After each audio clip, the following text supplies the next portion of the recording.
Primera de Corintios, capítulo 15, versículo 12 hasta el versículo 14. Vamos a leer estos dos versículos en la reflexión de esta tarde.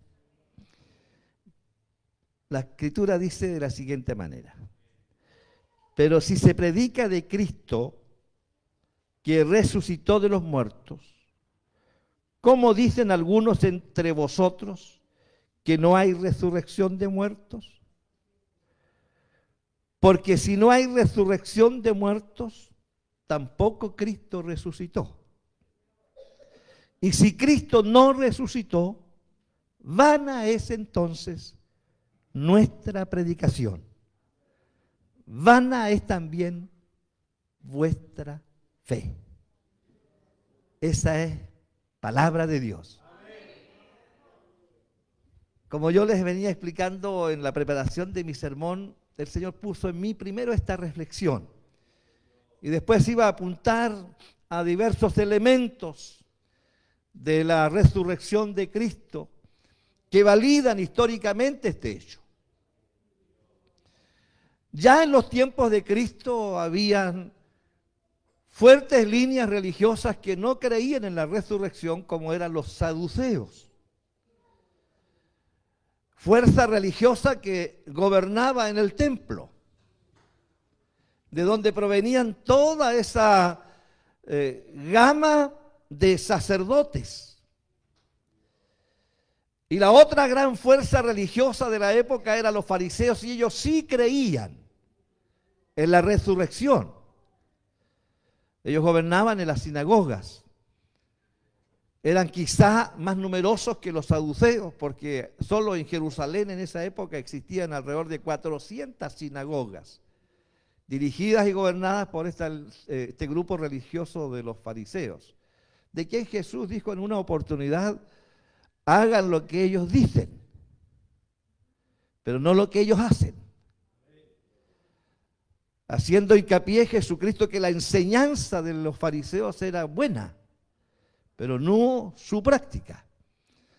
Así es que Pablo el apóstol, cuando él hace una defensa de su persona y de su ministerio apostólico, él dice en su defensa que él pertenecía a la religión farisea.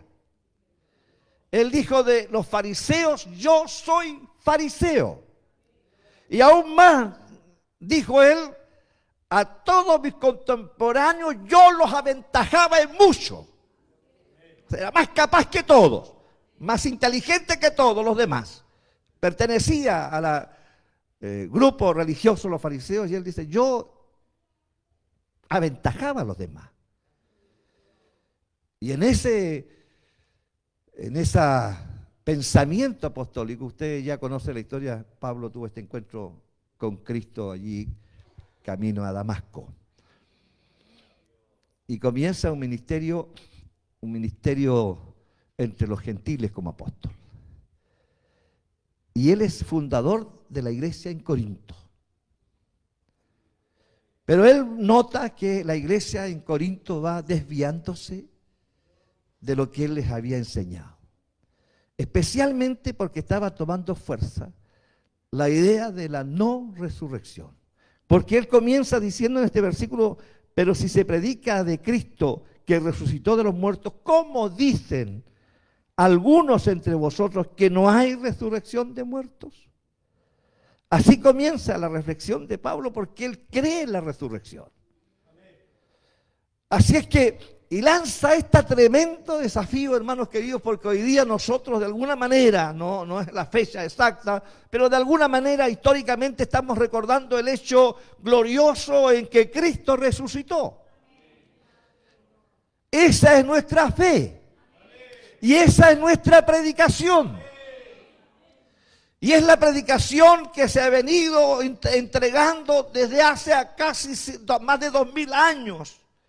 Se ha venido hablando de este hecho histórico irrefutable: Cristo resucitó. Entonces dice Pablo aquí en su reflexión: Porque si no hay resurrección de Cristo, entonces, si no hay resurrección de muertos, tampoco Cristo resucitó. Y entonces él agrega esta tremenda frase aquí. Y si Cristo no resucitó, entonces vana es nuestra predicación. El fundamento, la piedra del ángulo, la base principal del cristianismo, hermanos, yo diría que el arma de victoria del cristianismo es que Cristo resucitó. Cuando uno hace un análisis de las grandes religiones que llenan el mundo, a lo menos hay 3 grandes religiones, que son el judaísmo, el islamismo y el cristianismo.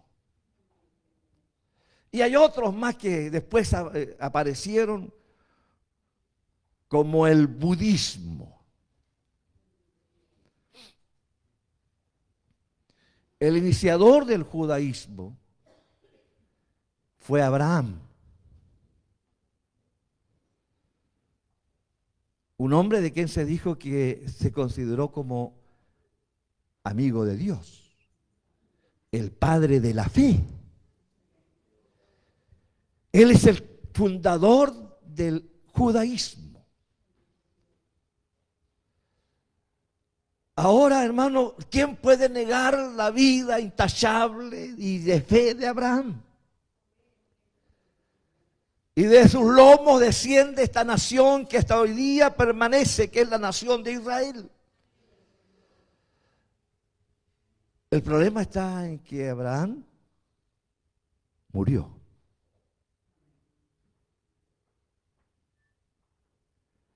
El Islam y los musulmanes, que fueron iniciados por Mahoma, cristiano rebelde que se fue de la iglesia. La gran mayoría de los fundadores de religiones falsas, hermanos, han salido de la iglesia. El fundador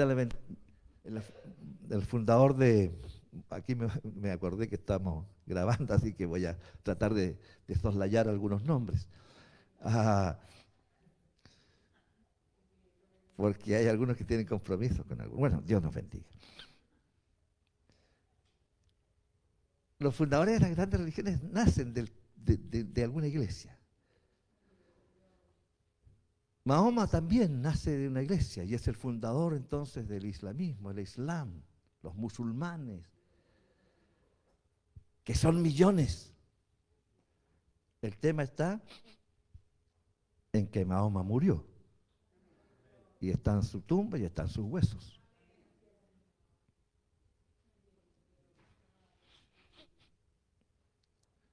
Buda, que también arrastra esa religión detrás de sí a millones de personas, es un ser histórico que existió realmente.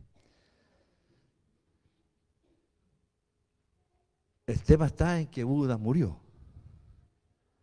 Y están los huesos de Buda y está la tumba de Buda. El fundador del cristianismo es Cristo. El gran problema es que Cristo murió y resucitó. Y su tumba está vacía.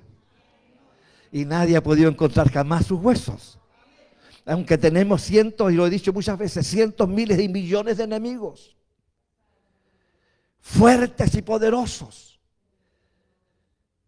Que durante siglos y milenios han deseado destruir el cristianismo con todo su poderío y su fuerza, y hoy día existen estas grandes religiones que también quisieran exterminar el cristianismo. Y solamente les bastaría para que cualquier fuerza religiosa contraria a la nuestra, poderosa como los musulmanes o como el judaísmo, cualquiera de esas fuerzas religiosas, si encontraran un hueso de Cristo harían pedazo a esta religión cristiana. Pero el gran problema de todos ha sido que nunca se ha hallado un hueso de Cristo. ¿Usted cree que nuestros enemigos no lo han buscado? ¿Usted cree que nuestros enemigos no han invertido millones y millones de dólares en buscar huesos de Cristo? Porque eso sería el final de nuestra religión. Pero nunca encontrarán un hueso de Cristo porque Cristo vive. Cristo vive. Por eso es que Pablo dice, la resurrección de Cristo es la base de nuestra fe, la base de nuestra predicación. Que el Señor nos bendiga. Cristo fue muerto. Yo no sé con quién viajaba en mi auto. No sé si, pero es un joven, porque siempre los jóvenes están inquietos en cosas.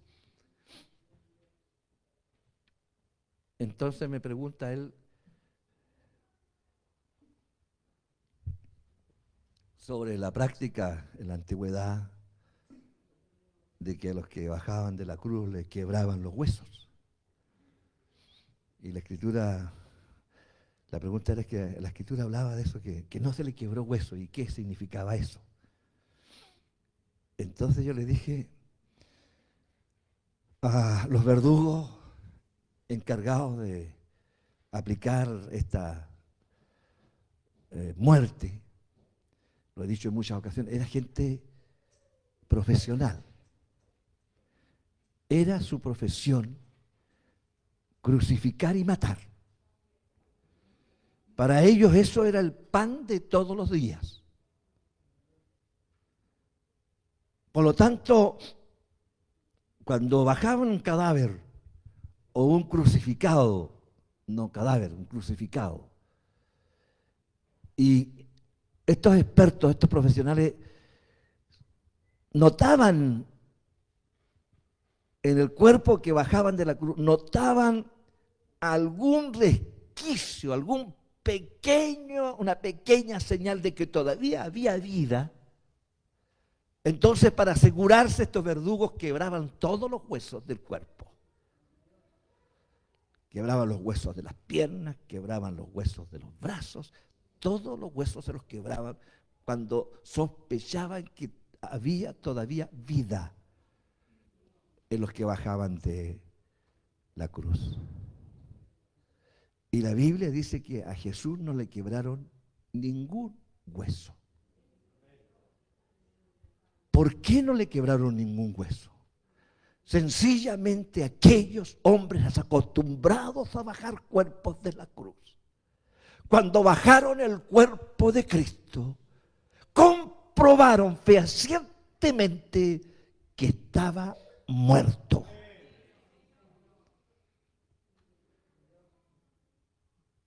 Por lo tanto, no le quebraron los huesos. Y lo sepultaron así. Pusieron guardias, una gruesa, pesada roca sellando la cueva de la tumba de José de Arimatea. Al tercer día, usted sabe, las mujeres fueron al sepulcro para llevar perfume. Encontraron con que la roca estaba corrida.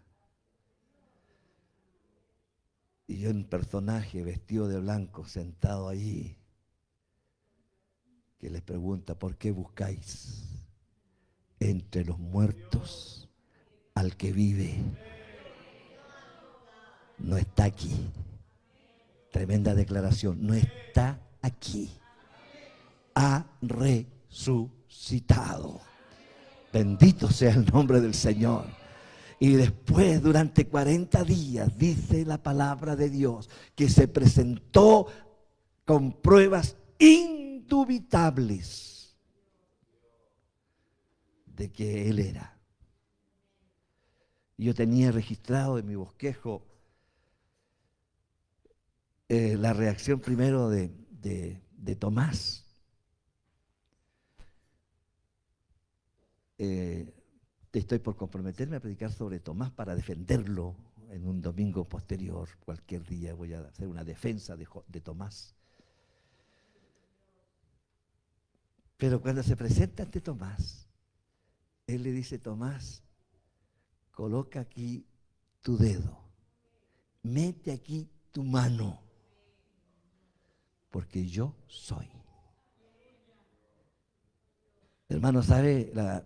Esa prueba era una prueba indubitable de su resurrección, porque los espíritus no se pueden tocar, los fantasmas no se pueden tocar, las visiones no se pueden tocar.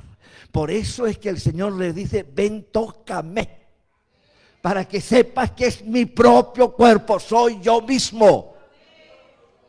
Que el Señor nos bendiga. Muchos han tenido posteriormente visiones del Cristo resucitado, pero no un encuentro con el Cristo vivo corporal. Pero Jesús se presentó con su cuerpo, un cuerpo real que se podía tocar. La otra prueba indubitable, el que él esperó un día a los apóstoles que venían del mar, de una pesca. Él estaba a la orilla en la playa, con un fueguito hecho y cocinando unos peces. Y demostró allí que no era espíritu, porque él podía comer. Que el Señor nos bendiga. La última vez que se apareció con su cuerpo a algún hombre, según la Biblia, la última vez fue a Pablo, a Saulo de Tarso. Y nunca más ha vuelto a aparecer en cuerpo a nadie más. Y esto lo sabemos porque Pablo, cuando defiende que él es apóstol, él dice que a él se le dio a experimentar una prueba absolutamente necesaria para ser apóstol, y era haber visto corporalmente a Cristo. Y él dice en su carta que Jesús se apareció a muchos durante 40 días. Y él dice: y por último, como a un abortivo, se me apareció a mí. Y no ha vuelto a aparecer, porque Él está hoy a la diestra del Padre, intercediendo por todos y cada uno de nosotros. Pero ha enviado a su Espíritu, el Espíritu de verdad, para que esté en nuestro medio. Así es que Pablo el apóstol dice: y si Cristo no resucitó, vana es entonces nuestra predicación, y vana es también vuestra fe. Honramos a Dios, bendecimos a Dios, porque Cristo vive. Y si Él vive, entonces también nosotros viviremos. Y si Él se levantó de entre los muertos, entonces es verdad, también nosotros nos levantaremos de entre los muertos. Alabado sea el nombre de Dios. Si eso no fuera verdad, si Cristo no resucitó, todo lo demás no tiene ningún valor. Pero honramos a Dios porque no hay nadie que pueda decir lo contrario. Cristo vive. Ni la ciencia, ni las religiones, nadie puede decir lo contrario. El Señor resucitó, la tumba sigue vacía. Alabado sea el nombre del Señor. Y por cuanto Él vive, entonces nosotros también viviremos. Esa es nuestra esperanza. Y esa es la solidez de nuestra fe. Por eso es que los cristianos en el primer siglo soportaban ser quemados, echados a las bestias, porque ellos sabían que esto era real y que un día estaremos en la presencia de este Cristo maravilloso y su palabra se cumplirá. al pie de la letra. Que Dios les bendiga en esta tarde. Dios bendiga el consejo de la palabra del Señor para esta iglesia. Recordar una vez más que nuestro fundador vive. Alabado sea el nombre del Señor. Así es que sigámosle con fe, con pasión, con esfuerzo, con sacrificio. Lo que Él dijo es verdad. Si somos fieles, estaremos en su presencia. Que Dios les bendiga. Y hasta aquí el consejo de la palabra del Señor.